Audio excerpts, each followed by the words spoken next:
Hello, everyone. Welcome to the Flourish podcast with Dr. Toni Engram, where you will hear straight from some of the best practitioners and leaders in wellness on how to take control of your family's physical, spiritual, and mental health, because we are all designed to flourish.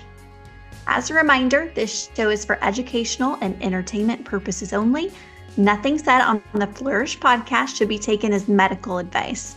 For your own specific medical advice, please always consult with your own healthcare providers. Now, on today's show, I am so thrilled to introduce to you Dr. Leila Doolittle. Dr. Doolittle is a doctor of chiropractic with a specialty in functional medicine and integrative neurology. She has a passion for helping her patients achieve optimal health and well-being through the root cause of all symptoms. With over 10 years of experience in the field, Dr. Doolittle has developed a unique approach to healthcare that combines traditional healthcare with a holistic, functional approach. She is committed to helping her patients achieve true health through a combination of functional medicine and nutrition, lifestyle changes, and spiritual alignment.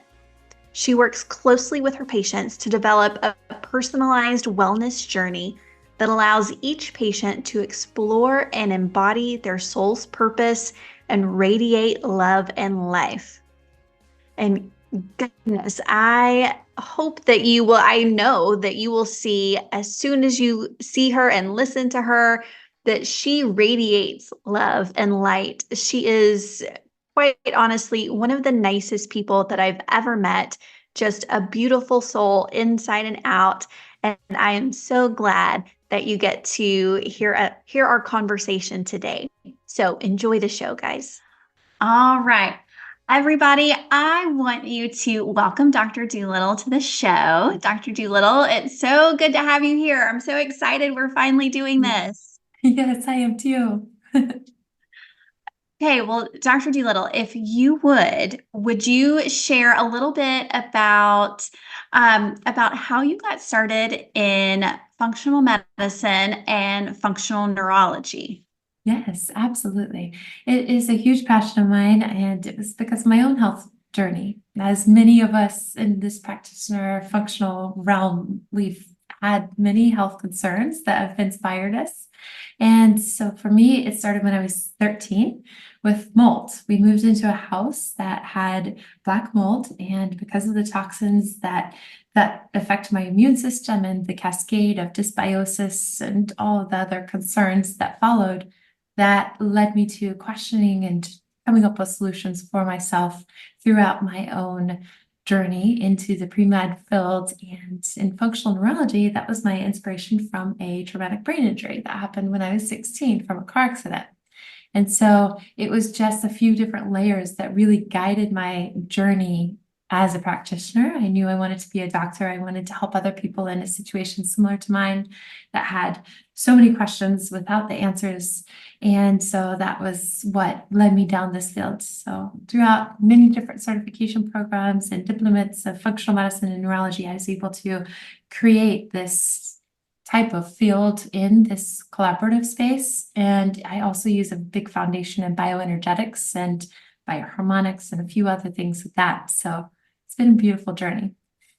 Very cool. Oh, and I want to talk about all of them. I want to talk about all your fun tools that you have. But let's start with functional neurology. So can you describe for us what exactly is functional neurology, if I can even say it right? Yes, functional neurology is a study where we are working on neurological connections. The neuroplasticity between neurons is what we're attempting to optimize through exercises, therapies, and different types of treatment protocols where we can encourage the brain to communicate better from different neurons, from neuronal pools, or what we call it when it's a conglomeration of different neurons, and the communication between different lobes of the brain that handle specific functions. We're able to stimulate these to create more harmony within the brain and optimize the brain function. So what would that, pretend I'm a kindergartner, what would that, or maybe not a kindergartner, pretend I'm a fifth grader. Yes. What would that look like if someone needs some help in Mhm. their functional neurology? Yeah, love it. Well, we would do an assessment, very comprehensive evaluation, and the functional neurology examination puts them through a series of different types of functions that we're examining to determine how well these parts of the brain are working. So the journey starts with us just mapping how the functions are, what they look like for the brain, and coming up with solutions for which areas we can tweak, which areas we can optimize, which ones we can connect in a better way. And we want to help stimulate the communication in these pathways. And it can be eye exercises, it could be balance exercises, it could be different types of therapies where we are having them do processing, word processing, and like language types of patterns. And they may even add in a few different layers for brain function from a cranial nerve stimulation. And cranial nerve stimulation, it could be trigeminal nerve stimulation, sensory function to the face, could be cranial nerve function from a cerebellar aspect, which that's the part of the brain that controls the connection, communication, and coordination. And so it might be just finger to nose type of movement, or catching a ball and moving in certain ways and balancing on one leg. And all of those different functions that we see in the exam can help us determine how we put together the series of therapies and exercises to balance those. So it sounds like the aim is for optimal health and wellness as a whole. But Yes. if during your examination and during your assessment process, if you see that there's something neurological that is not optimal, then you can target those areas that are not optimal and reach a better outcome. Am I Yes, kind of that's a understanding that? perfect summary. Okay, awesome. And do you see this impacted by any oral health conditions or oral health markers? Oh, yes, absolutely. Especially like I was mentioning, the trigeminal nerve. This is a very important cranial nerve 5, and that's the nerve that innervates the face. We have 3 different branches for the trigeminal nerve. One branch goes to the forehead, one branch up here, this maxilla or this cheekbone area, and then the other one to the jawline and the mandible. And so what's important about these cranial nerves are when any cranial nerve is stimulating into the brain. But specifically, the cranial nerve 5 on the right and the left, it's stimulating into the area of the brainstem, which helps to balance the parasympathetic function in the sympathetics. And what that means is the rest, digest, regenerate. That's more parasympathetic. Sympathetic is more fight, flight, freeze, stress out mode. And so we have to find that proper balance for harmony and function throughout all of the organ systems, throughout our immune system, throughout our glands and the communication signals, our hormones. Everything is balanced through the type of function and balancing effect that happens from those regions in the brainstem. So when we think about it with oral health, anything that's inflaming those nerves could impact the entire system. And this could have a huge impact on the brain and all the distal types of functions from that. Everything else that's Yes. either that determines parasympathetic versus sympathetic. Yes, Awesome. exactly. And it sounds like you're going beyond just trigeminal neuralgia, which Yes. is, the diagnosis of a poor pain response or Yeah. an overactive pain response in the trigeminal nerve. You're talking about the actual function of the nerve itself and how the inflammation can impact that downstream neurologically, right? That's right. Exactly. So, do you see where, and this is fascinating to me because I don't think, when I think inflammation, I'm thinking cardiovascular health. Mhm. I'm thinking, if when I'm really feeling fancy, I think lymphatic system and Yes. fascia.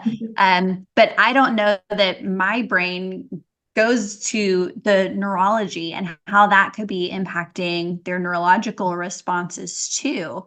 Mhm. So I wonder, and this is just totally me brainstorming, Mhm. do you see any correlations with, and now I'm going to start noticing too, do you see any correlations with for inflammatory responses in the mouth, like maybe tooth decay, gum disease, something like that, and where all of a sudden they get their mouth healthy, they get the needed dental treatments done, and they have an improved response with your work in your office. Absolutely. It is correlated nearly 100% of the time that this is the most important start to balancing the rest of the system. Whenever we think about the oral health and how important it is for the microbiome and the health to have the proper balance effect and that correlation and that communication and how much that controls our own epigenetic expression. It's far reaching and it's a cascade effect, and absolutely it starts with the mouth. Awesome. Now you're speaking my love language. And tell me a bit about what you see as the gut oral brain axis. Is that a thing? And what does that mean to you? Yes, it definitely is a thing. And the gut oral brain axis, whenever we think about that, it's just referencing each of these parts that are connected. It's just these areas where whenever one is imbalanced, then it's going to have a ripple effect and cascade on the rest of them. So if we think about the oral and the gut, that's very easy for us to imagine and visualize because that's the gastrointestinal tract. It starts with the mouth. Whatever is happening within our own saliva, whatever our own signaling system here is having a ripple effect on, it's going to be swallowed and it's going to go into our GI tract. Now, the other portion of that and the connection between that is through the vagus nerve. That's one of the areas, it's called the wandering nerve. This is cranial nerve 10.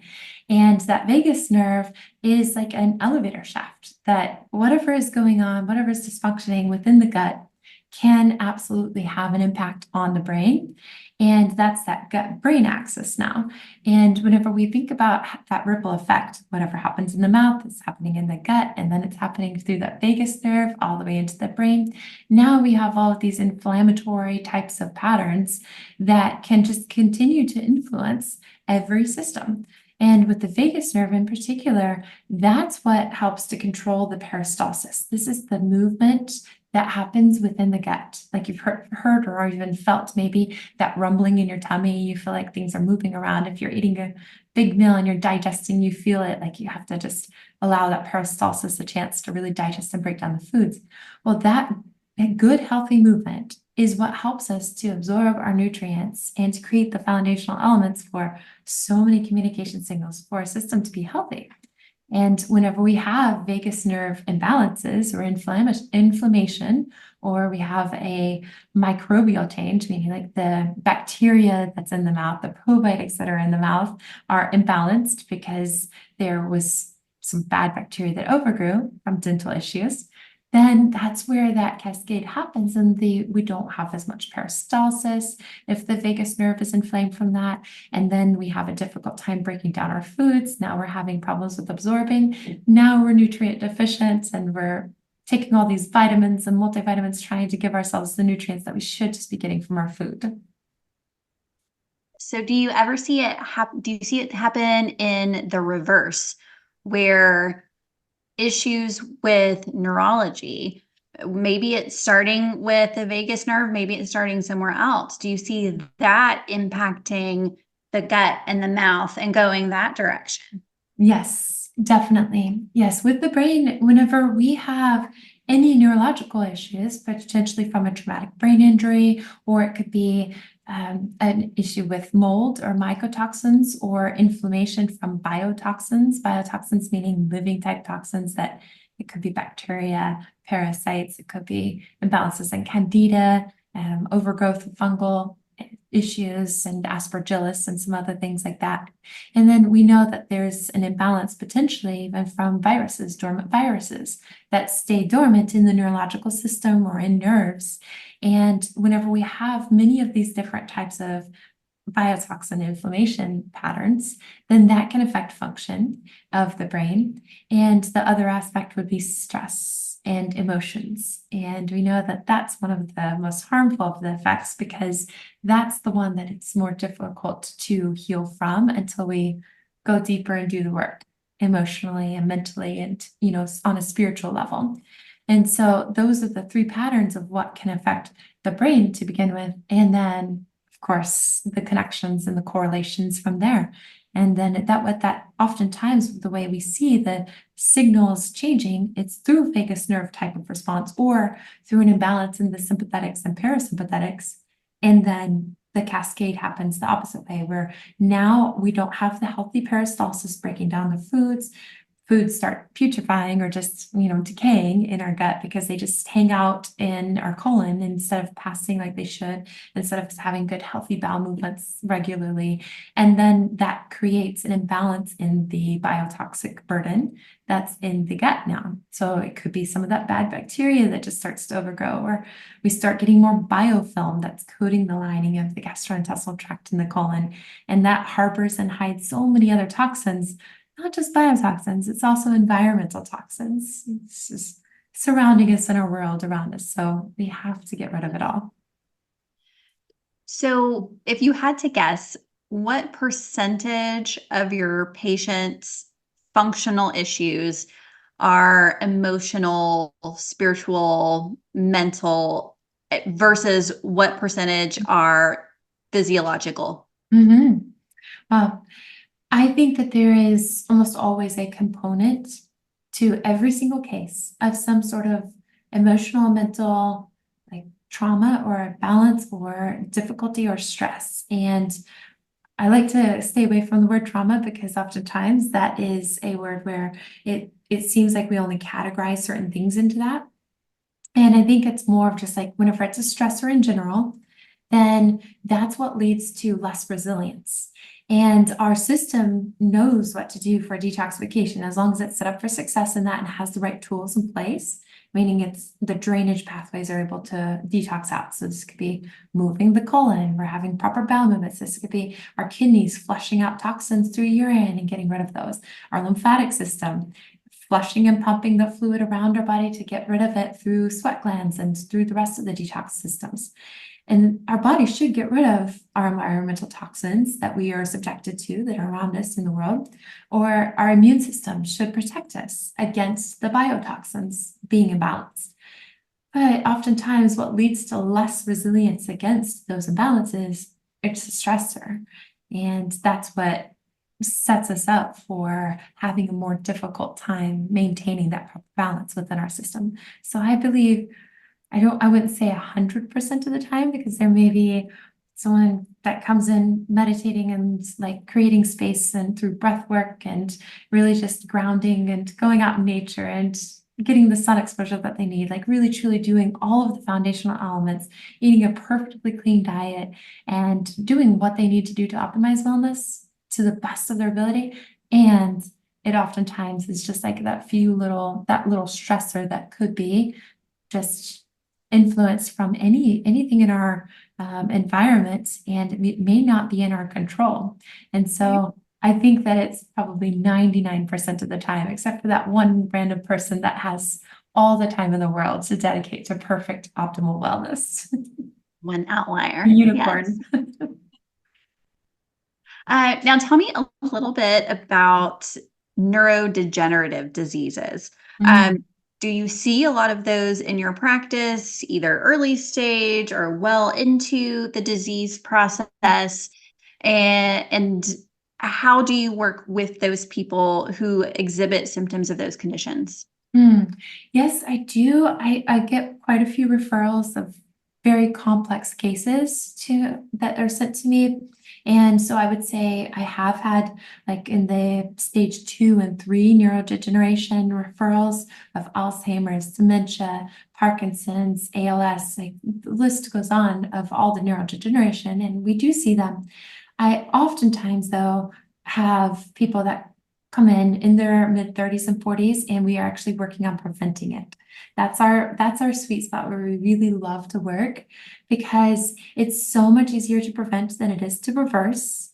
And especially whenever we're dealing with these big diagnoses, whenever there's some sort of epigenetic factor, some family history, and people think that family history or genetics means that they're going to be set up for failure on this track and they just have to get it. But that's not true. It's the lifestyle that we can optimize their lifestyle to prevent them from getting those diagnoses. So I would say probably about 15% of my total patient database they already have some sort of complex diagnoses that we are trying to reverse and we're working on. And then the other 85%, we are able to work in wellness and work on prevention and keep them healthy and keep them as optimized as possible. How would you categorize I think in that sweet spot demographic, the people in their 30s and 40s, you're not hearing about early dementia or early Alzheimer's yet, but you hear a lot about brain fog. Yeah. So do you see it if someone has brain fog, whether it's from mold or autoimmune conditions or whatever the case may be, is brain fog like a stepping stone into dementia and potentially Alzheimer's down the road, or is it a completely separate thing? It's a concern that we want to put as a red flag because yes, if we continue down that track and ignore this little symptom that the body is raising, they're trying to communicate to us that something's wrong, then it definitely could be correlated with some of those types of diagnoses, whichever one is most associated with whatever toxins are already in the system, whatever their epigenetics are already like, that could be correlated. I would say the thing about brain fog is that there is some sort of inflammatory issue within the brain, and any inflammation can be detrimental to neurological function. And the thing about the brain is that we can create neural connections with neuroplasticity and the exercises. However, whenever you actually lose like a nerve, whenever like these specific little neurons themselves are so deteriorated or dilapidated or degenerated that we lose some of those communication signals, then that's where they die off and we can't just regenerate and regrow a brand new neuron there. The nerves themselves, like say, whenever they're extended out from the spine, we have nerves that go down to our hands or down to our legs and they travel through the body. Those are the nerves where we can regenerate them, regrow them and heal them if there's been a trauma, like some injury to them. But it takes years to regrow those nerves. And so it's so important that we are protecting the nervous system from the beginning, just listening to those tiny little signals like brain fog, where the body is raising a red flag and it's asking for help. And I always use a reference. If your body is whispering signs and symptoms to you through symptoms that it's saying, hey, look, if you don't take care of this soon, then it's going to turn much stronger of a signal, then truly it'll start yelling. So if we don't actually take care of it. So that's whenever we have big diagnoses, disorders, dysfunctions, and diseases that then occur. So let's listen to it while it's a quiet whisper. Absolutely, absolutely. And I know if there's an inflammatory component at all, then that's where I get really excited about research finally catching up and saying, okay, if there's an inflammatory component to these diseases like Alzheimer's and dementia, then we need to look at the inflammatory process that happens in the mouth. Yes. And so do you see that as well? Do you see where these inflammatory markers in the mouth can at least contribute to, if not just outright cause, some of these actual conditions that just ruin families? Definitely. It's incredible, the statistics at this point, now that there is enough data and enough research into it. It is amazing how correlated it is with so many big diagnoses. And I do think that it's extremely correlated to the point that it's one of the first questions that I ask on my intake form for any new patient. And I always send them to you because you're the best of all the biological dentists. Truly, I believe that. That's why you're my dentist as well. Thank you. And it is so important that we have that taken care of as a foundation. Like before I give them a huge food plan that I want them to follow, or a big supplement plan, or any guides or any just direction in their life whatsoever. I want to make sure that we've laid the foundation with a blank slate, and it starts first with the mouth. And then we can start working on the gastrointestinal tract, and then secondary to that is going to be the brain function. But it has to start first in the primary area that's inflammatory to the rest of the system. Really agree.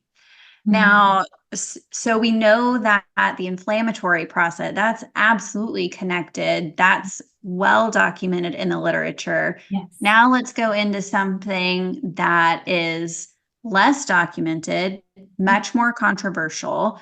Um, and we may even have to go back and be careful how we edit this. So speak freely. I will.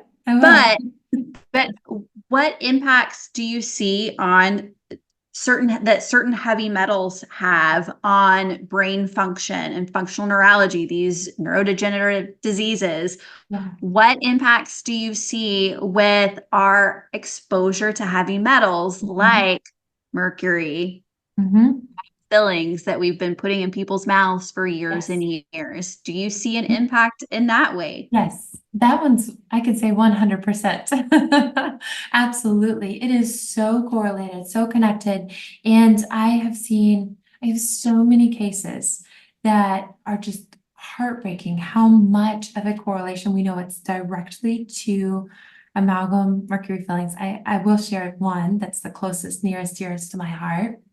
And it was my mom, actually. She's my best friend in the world. We are so close. And I was going through school, and I had just finished my pre-med program, and I was learning about amalgams and mercury and how important it is to get these out of the mouth. I was already in the functional realm, so I was studying into it, and I realized this was a huge concern for her health. I called her up. She just immediately booked with a dentist in her town. She lives in a very small town in Arkansas, and so she didn't have a biological dentist to go see. And I really didn't, at this point in my journey into the functional world, didn't know that there was a big difference between biological dentistry and the way that the removal happens in a regular dentist's office or conventional dentist's office, the Western medicine's office. Yeah.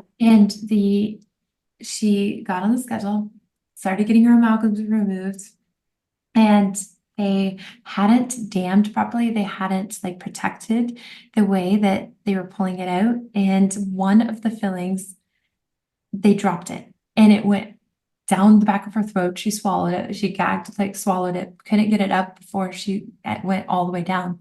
And the dental hygienist made this like very cold remark, just like, oh, one down the hatch.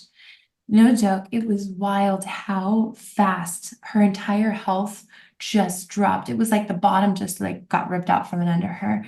And she was relatively healthy, mostly healthy, just had a few gut issues and some other things going on. She ate very well. Obviously, we grew up in a very functional, natural type of lifestyle before that. And right after that, it was just every system of her body just broke.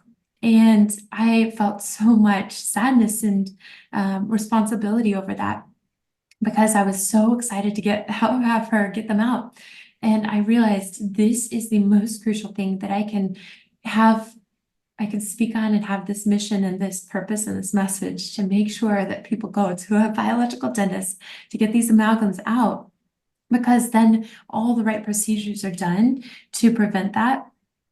And if, as long as we are getting them out of the system, then yes, the body can recover, it can regenerate.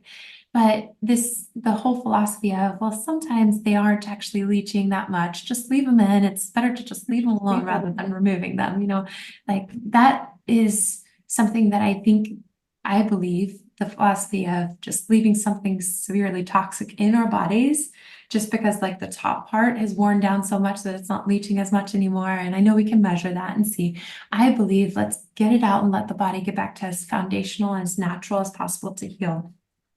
So I will say after almost 6 years, she's almost made a recovery back to the level that her health was before. it has been the most difficult of really most of my cases because of how much mercury she swallowed in that moment, and the 48 hours that it took to pass, or however long it took to get out of her system. It just so much absorbed throughout her body. And we've done big changes to her health throughout the years. She's been like who I've learned on throughout like kind of the most difficult types of her journey, and the ways that she was set up for less resilience against so many other things because she had such a huge portion of her toxic burden bucket filled with that mercury. Goodness gracious. Yeah. I had no idea. Thank you for sharing that story. Yes. It's going to be so impactful for so Yeah. many of our listeners. So thank you. Thank you. And I'm Yes. so, so sorry that your Mhm. mom had to go through that. Yeah. But our mess becomes our message. And Yes. we clearly have a message Mm. now because of it. Absolutely. And I know you, and I can say with 100% enthusiasm and certainty that when your intentions are pure, Yes. that God knows that and God works with that. So as your intentions have always been pure with your mama, Yes. uh, it he works to heal that also. So, Thank you. and yes, I think of all of the amalgam that I've placed myself because I was required to in school, the amalgam that I removed myself Mhm. unsafely just because I didn't know what I didn't know. Um, when you know better, you do better. Yes. Sometimes it That's takes us a while, but right. It we does. do the best we can. Yes, that's right. I'm so glad to be working on this with you because I know it's a safe way. And it's so Yes. beautiful to know that and to trust because my patients are like my family. I absolutely love and adore them so much, so deeply. And it is so important to me that anyone that is on their wellness team is able to provide them with the safest and the best care. And your care is so beautiful to get to walk this journey with you. Yeah. Thank you. That's what we pray for every day, that we Mm. can do absolutely what's best for our patients. Yes. Okay, let's lighten it up a little bit. Yes. Okay, where do we want to go next? Let's talk. How about some Eastern medicine fun Mm. stuff? We haven't talked about meridians yet, and I Mm. know that I use it a little bit in my practice, just Yeah. because I know that teeth are connected to certain energetic pathways. Yes. This is much more your realm than it is mine. So tell me just a little bit about meridians. What are they? What do they have Yeah. to do with neurology? Mhm. And do you see mouth correlations there too? Definitely. Yeah, so this is in that traditional Chinese medicine aspect of the of my functional practice. And whenever I was going through traditional Chinese medicine training and through acupuncture training, this is where I learned about how the connections and the correlations of the energy, the qi in the body, this is what is communicating this energy to so many different organ systems. So we have channels of energy that's flowing, very similar to how we have the blood vessels that flow blood around our body, or the lymphatic vessels that take and carry the lymphatic fluid, which helps to move the toxins and to clear them from the body. Or we have the cerebral spinal fluid that pumps up and down and around the brain and then down the spinal cord. And that's what helps to bring nutrients and also detoxify the brain. So it brings nutrients into the nervous system and then detoxifies the brain and releases it. Well, qi and the meridians are like those types of vessels, but it's vessels that allow for the energetic movement, and that energy flow is what helps to send signals of that optimization of function. So it's not just through like the neurological patterns of the nerves that communicate to specific organs. It's really the chi is the vitalistic energy is how they reference it. And this vitalistic energy, whenever this is aligned and whenever it's set in a proper type of level of flow, whenever it's not too intense, like hyper intensity or hypo intensity on the levels, then it's in the right balance. And that's whenever the energy is able to allow for the organs to do their proper function best. And so we have these meridians that are flowing throughout the entire body. And if you look at like an acupuncture meridian map online, then you'll see so many different channels going to all these different places. One area that they all go through is the dental health.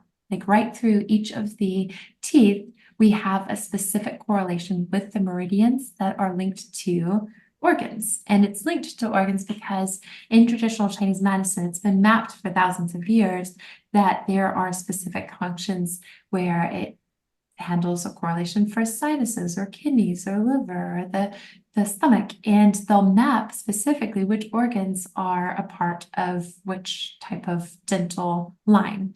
And so what I often do is I'll for sure in my examination process, I'm checking the mouth, and that's my chance to see if they have any amalgams. First step before I do anything on their treatment plan is come see you. And then also, that gives me a chance to see how the gums are and make sure that everything's healthy. I do a lot of tongue analysis so we can see if there's scalloping on the tongue, meaning like little areas that are undulated. That could be, it could indicate a few different things. Fissures, cracks on the tongues, whiteness on the tongue, like all of these things mean something. Whenever we see that this is correlated with specific issues that could be happening in the body, then we're able to map that there is a change in the chi, an alteration in the chi function, and we want to either optimize like by bringing that up or by dampening that down, reducing it down. And that's how we find that harmony.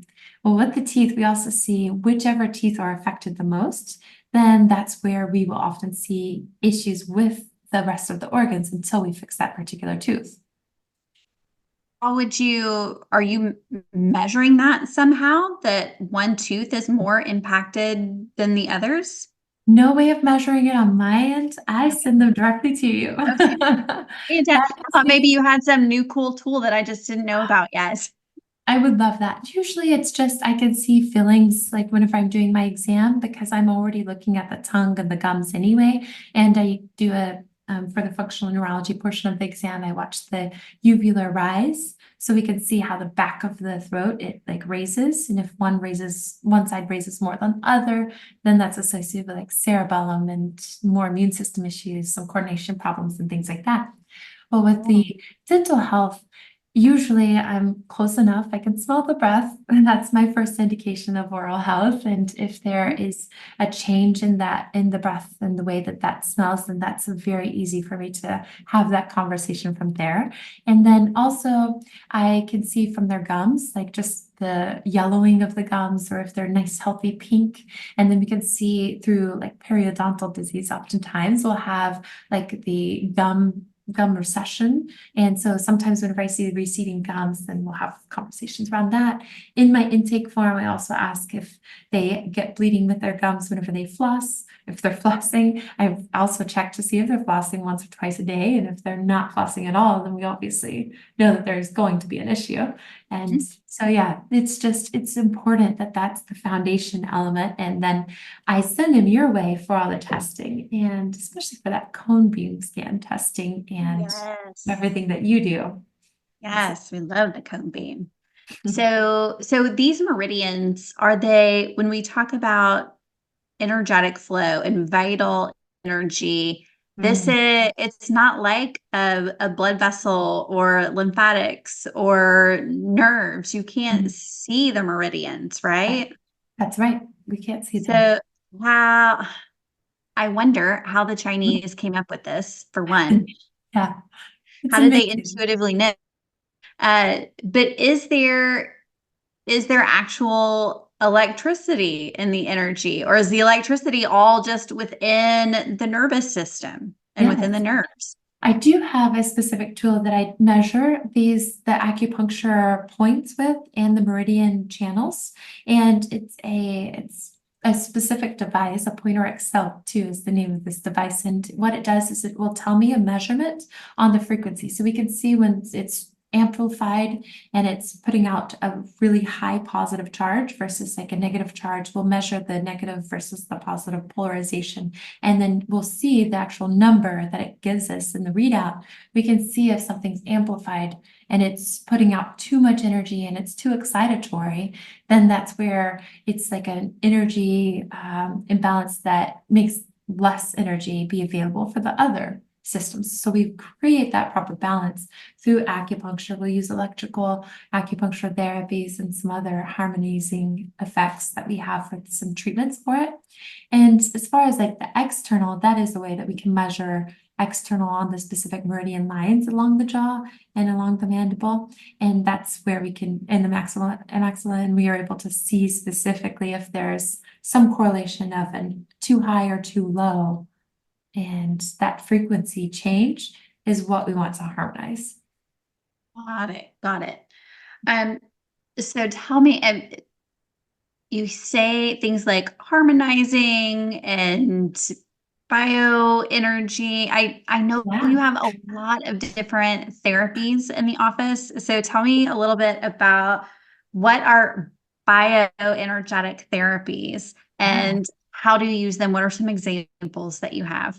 Yes. Okay. So when we reference bioenergetics, this is this energy system, and bio meaning we know that the system is dependent on the proper balance of these energies. So we can use like bioharmonics, and harmonics are a way that we can use some sound therapies, vibrational therapies, and electrical therapies, as well as light frequency therapies to stack various sequences of treatments that allow for the system to really harmonize that electrical frequency or harmonize that energetic pattern of movement.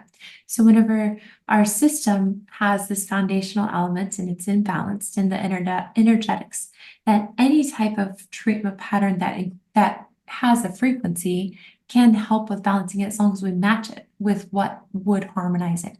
So we've all studied like the frequency patterns, and we just think of frequency as like a sinusoidal wave. It's like a wave pattern, just kind of like the waves on an ocean.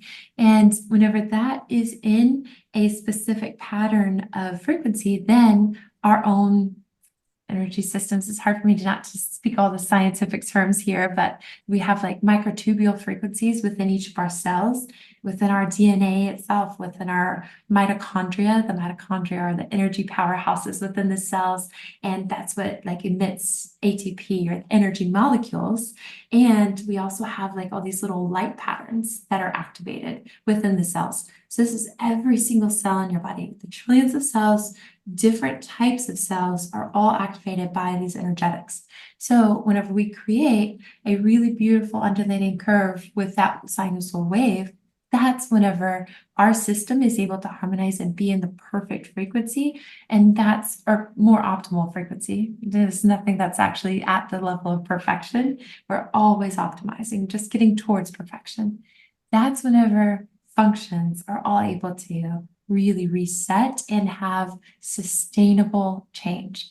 That's what we're constantly chasing within our practice, is what can we do to create an actual sustainable change so people aren't constantly chasing health, because we want to be just enjoying life to the fullest, living a blissful, peaceful, healthy, happy life, and have wellness as just a constant state of existence. And we maintain that wellness rather than chasing down health. And bioenergetics is the foundational element to allow our own bodies to heal, because the innate system knows exactly how to heal. The innate, we reference that. That's what we are born with. That's what's within our frequency. That's, the God-given, light-given type of space for our own system to heal.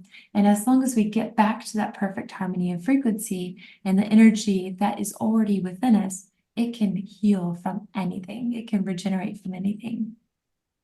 And that's really what we want. Like you said earlier, we want resilience, and we want to create a space for patients to heal to Yeah. where they don't need us. Yes, absolutely. Yeah. So, okay, I want you to tell us all about your practice. Where are you at right now? Mhm. Where is your practice located? I know you've been in your space not forever. I mean, not super recent, but it feels recent to me because time goes Yes. by fast. So tell me about your space and what you offer there and all the things that you do for your patients. Yes. Well, I'm in Addison, Texas, and this is right in the suburbs of Dallas, so it's very easy location to get to. It is a beautiful location, beautiful practice. We are right on the Prestonwood Pond, and this is a lovely area where we have a gorgeous view of nature the entire time that patients are in our practice healing on therapies or creating that perfect space for that regeneration. It's lovely to be here. So we are so grateful for it. Actually found this location in July of 23, and I am expanding rapidly.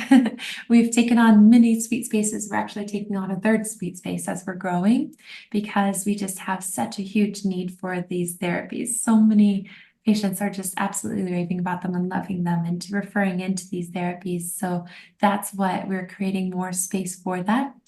And this is going to be one of those growth stages that will just continue to and continue in this Prestonwood area for quite a while, ideally. I do have a couple of retreats that I've been hosting, as well as we're looking into creating a few other like satellite clinics for some of these therapies. And we have those in a resort style model, and that will be in 2025 whenever those are rolling out. And that's just an opportunity to like disconnect from the hustle and the bustle and the stress that many people have in their life, and then just to go and check into a place where everything's accounted for, where they're provided with exactly the right types of foods and nourishment and the movement that they need, the lifestyle optimization, just like the space for the therapies where they can just really go and heal and then get back to their life in a much healthier state, much better state mentally. But as far as for right now, we still have this beautiful regenerative space here in Addison, and A great that's, space. we It's love it. really, really cool. It's a Yeah. beautiful office, beautiful environment, and I'm so glad you have room to grow because I'm Yes. excited for you to grow. Keep growing.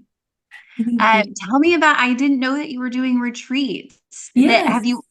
are they still in planning phase or have you done one or two already? Yeah, I've been hosting retreats for about 5 years now. Oh, I And didn't realize that. yeah, yes, we have, it's kind of on a speakeasy level because we have such a big need for them and a big desire to go into these retreats. And so at this point, because I'm really wanting to create an opportunity for our practice members who have shown up, they've done the work, they are ready for that, then we allow them to be invited into it. And we do have a wait list for it because I host them so far twice per year.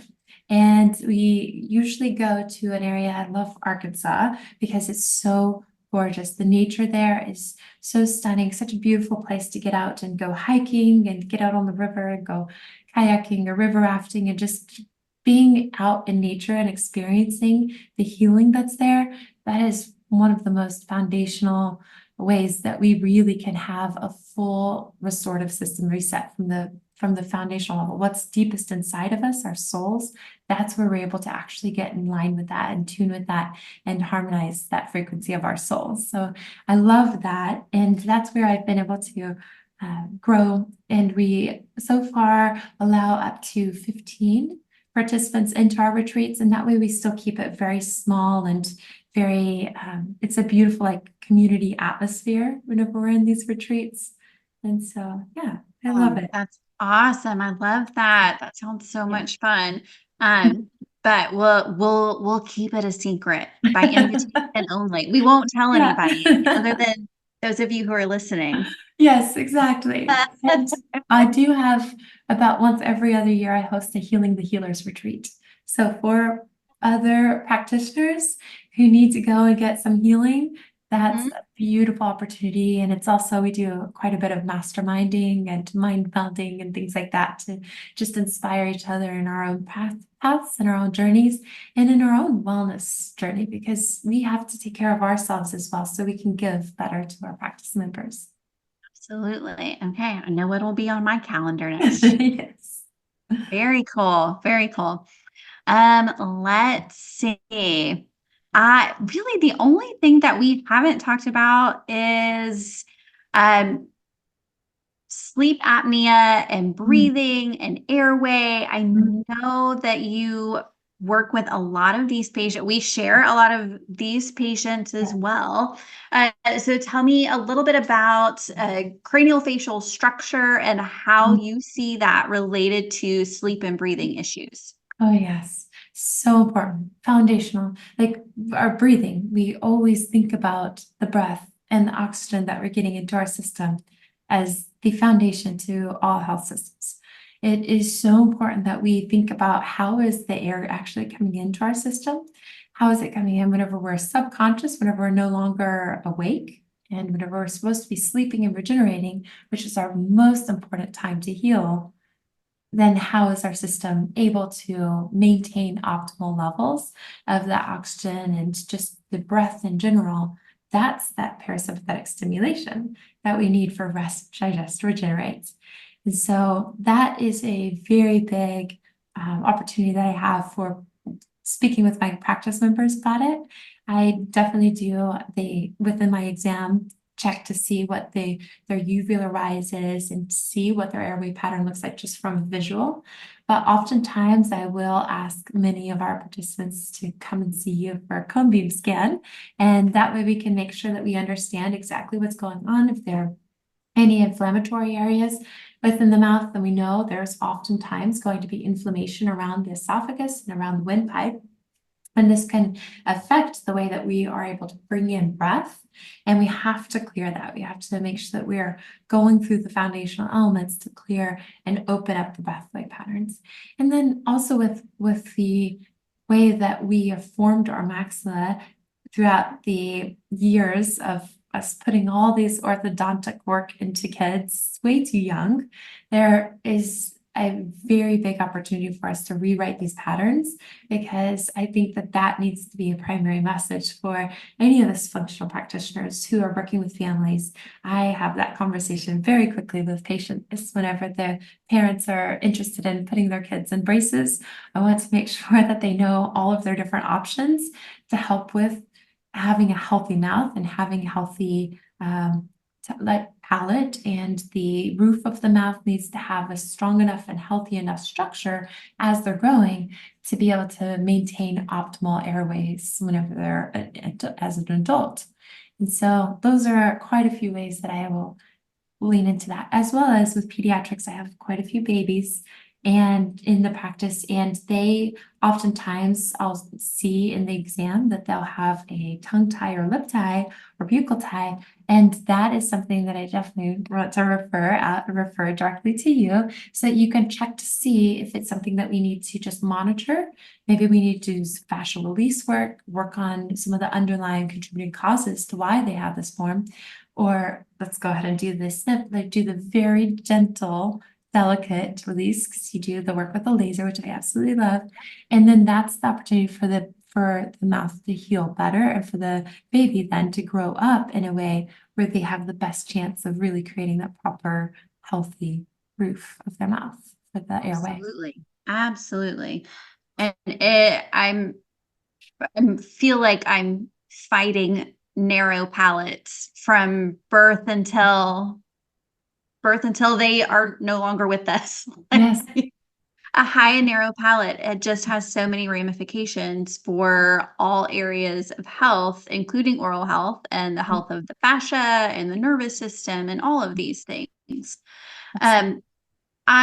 Your perspective will be different than mine. So I'm interested when you said that you're counseling parents around their kiddos as they get into that stage where they're considering orthodontic work.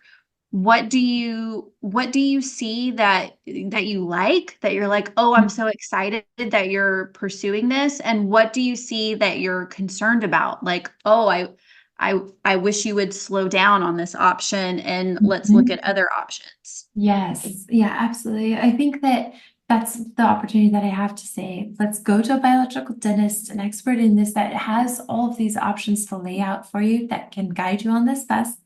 I only know of a few from my perspective, and what I know is I don't want them to be in a very rigid type of brace where the braces that most orthodontics were putting in for so many years. And I know because I had braces when I was young, I was 16 to 18. So thank goodness it was whenever I was later in my growth cycle. Some they're getting braces at like 10, 11, 12. And so it's long before their mouths were formed properly. And so I think that that rigidity and that structure that prevents the growth, that is huge for issues with any health problems in the future. Gotcha. Okay, so the rigid braces where it doesn't allow movement and doesn't allow proper growth. Yes. Um, it are you a fan of expanders and expanding devices that help guide the growth of the palate? Yes, I Okay. think as long as it's being guided, especially biological dentists, where we can have the check-ins and watch to see, and it's like going towards that optimal state of growth. I love that. I love that. And I think there's a huge need for correlation with the functional medicine component. So what I do in my practice is I address why is this a root cause? And I have seen over the past 7 years of practice where I've studied deeply into why is this happening so much more than it was happening 10 years ago, 15 years ago. And I believe that there are specific epigenetic correlations that make us need specific activated nutrients more so. And it could be certain types of B vitamins that are methylated or hydroxylated in a specific way to where our bodies then are getting and receiving the proper nutrition that's already activated so we don't have that deficit. That is what is oftentimes associated with fascial issues. And for me, I see it with fascia throughout the entire body. So I'll see this correlated down the spine. I'm also a chiropractor. So I see whenever we have tightness and tension, and even in kids that are 7 or 8 years old, like these massive trigger points in their traps, this should not be happening. And so oftentimes what we do is we'll make sure that those epigenetic factors and nutrient patterns are addressed. And then the fascia is able to be more relaxed. The lymphatic system is able to flow throughout the extracellular matrix and the fascia patterns, and under the fascia that causes the adhesions, the tension points, the stickiness in the fascia. Sorry, I got into quite a few sciencey words right there. Love it. I love it. Our Okay. audience will love it. It'll be good. But yeah, it's about making sure that we're addressing what's the root cause. And I do a lot of fertility planning and epigenetic optimization in couples before they conceive, so that by the time that we're walking the mother through pregnancy, we have everything set up if we're success for not having these fascial issues that are like tongue tie, lip tie, buccal tie associated. And it's amazing because at this point now, being in practice for 7 years, I've been able to see enough of these mamas go through this that we so often are able to reduce the chances of having these structural issues. And also, these are the healthiest babies neurologically. They're crossing their milestones so quickly. They're so smart, so brilliant, because we just set them up for success nutritionally from the foundation. Um, I have some of my referring practitioners who have concerns with, again, we all have the same goal. We Mhm. all want not just our adult patients, but especially our kiddos, especially our Yeah. babies, our little ones, uh, just to have every chance for success as they Yeah. grow. So we all share the same goals. Mhm. I have some who really get nervous about putting metal in a kid's mouth and I don't know if I have an answer. Maybe you have an answer for it. They love the idea of guiding a child's growth and helping expand their palate, but they say the downside is the metal in the mouth blocks cerebral spinal fluid and blocks the flow of energy, Yeah. blocks a lot going on in the mouth. So do you see that too from your Yes. perspective? And do you have any answers? Because I sure don't on what we do about it. Yes. Yes, I do. And I really just want nothing foreign to be in the body. Really, just like whenever we think about that, I would love for us to be able to go at this natural route. And that is very difficult as I say that. So what we would say is if we can have a child eating a very, very wide diversity of food, and they're eating all these root vegetables and all these fibrous vegetables and all these things that require lots of chewing, even like chewing on steak or whatever it is. And they eat such a huge diversity of different types of fibrous substances that they're probably forming their own palate because it's a lot of those muscles working, like the myomunchi is part of that. Like it grows and supports that proper temporomandibular TMJ like joint function and all of these little muscles that help to form that palate optimally. So that would absolutely be my first choice if that's an option. But that's only an option if it's a very mild case and if their palate is only just a little bit needing just a little bit of optimization and it's just a little off from what optimal is, then great, let's try that and let's lean into that.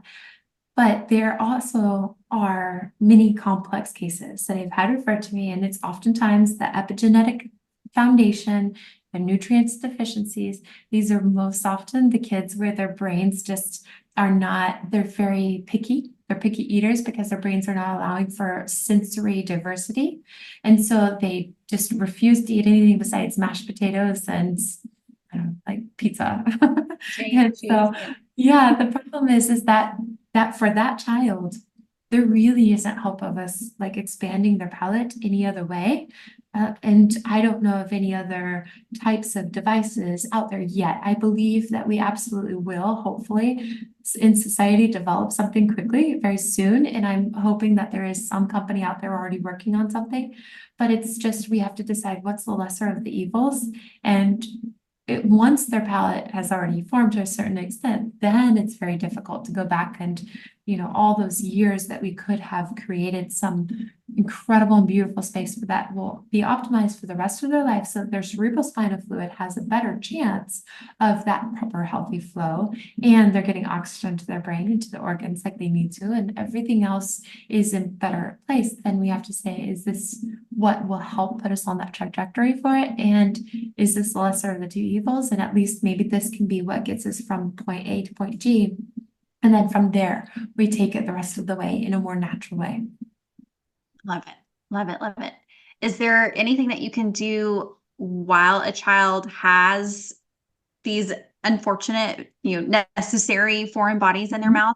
Is there Yes, anything definitely. that you can do or you can help them do to restore that flow or at least improve the flow and optimize their results when they do have braces? Yes, actually, craniosacral therapy is one of the most important types of treatment therapies during this time because this is where we can adjust the 22 different cranial bones that are around the brain.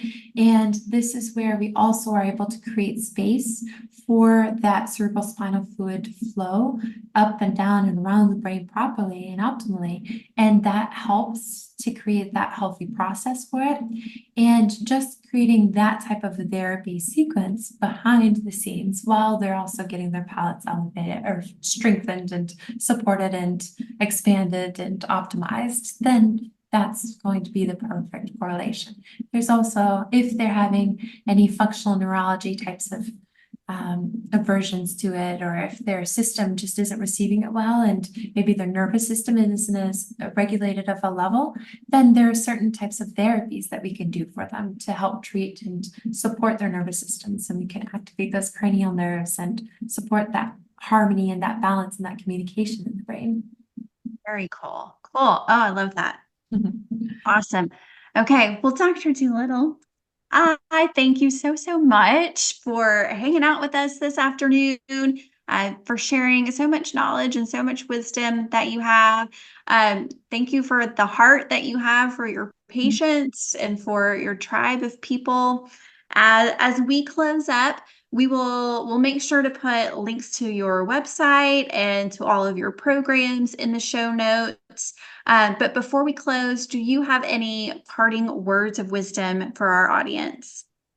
Oh, just it starts with this foundation of knowing that your body knows exactly how to heal, trusting that, and feeling that alignment with that self-love, that love for how capable your body is of recovering and of healing and of creating resilience to anything in the world that your system doesn't need.